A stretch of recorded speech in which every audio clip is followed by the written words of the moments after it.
Hello, this is Nitin Dahad with the Times. I'm here at the Rogue Valley Microdevices booth at SEMICON West in Phoenix. I was going to say Florida, but with Jessica Gomez, who's the founder and CEO.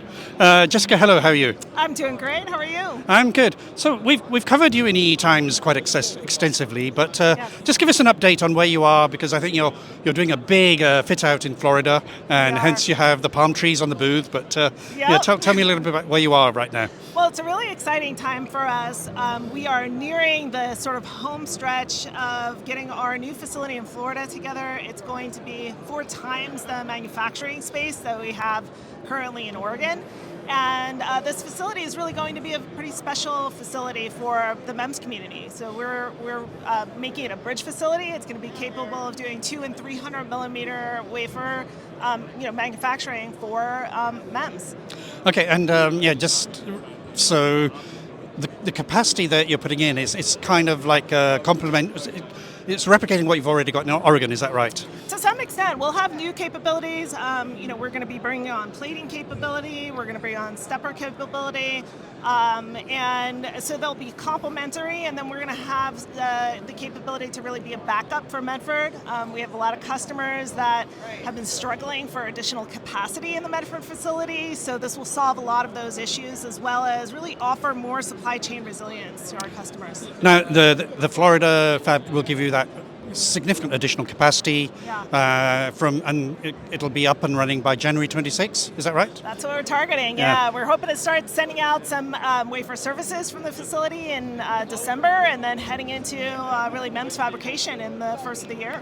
I mean, your customer, for what you're doing, the customer base is quite diverse. You've got like 150 odd different customers. Yes. What kind of areas, or is it or everything? Tell us a little bit about the applications that they're looking to address. It's a pretty broad cross-section of all technology development, but the main areas are biotech.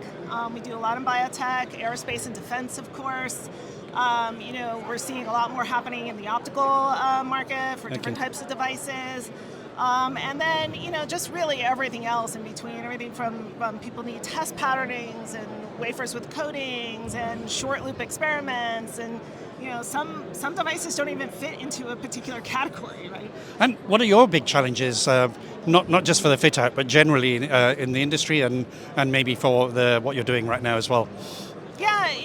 Challenges for us for the manufacturing side is really selecting the flexible equipment set and we're kind of doing that right now, and really honing in on what are the next round of equipment acquisitions we're going to be making to support the facility. It's much more difficult to ask that 300 millimeter capable equipment to be flexible and to have the flexibility that you need to produce MEMS devices and to do development and research. And so we're really trying to make sure that we can do both, because that's part of the demand on the MEMS side. Is it's not always just high volume. Sometimes we need that modern technology, but we need the flexibility that we get from the equipment that is really geared towards those smaller sizes. So. Now, you founded this 2003? Yes. And so you've been going at it a while. Yeah. What's exciting for you, and what are the next big things for you on the horizon that you can talk about? For me, I feel like the semiconductor industry and the MEMS industry, really, we didn't get the time of day from major media. Really, no one was really paying very much attention. You talk to family members about, and they ask what you do, and, the eyes would glaze over. And now everyone knows about the semiconductor industry. So it's a really exciting time. I think that there's a ton going on with AI, a ton going on the development side. We've had this added attention and recognition by governments that we need to diversify supply chain and really make sure that we don't have everything concentrated in one particular part of the country, one particular part of the world, which I think is really healthy overall for the semiconductor industry and including in the MEMS industry. So really excited about all of that. And anything coming up next that we should know about? Yeah, I think the opening of our new facility is probably enough for me right now. Okay. And then, we're excited to see that too. Jessica, thank you very much. You're welcome. Thank you.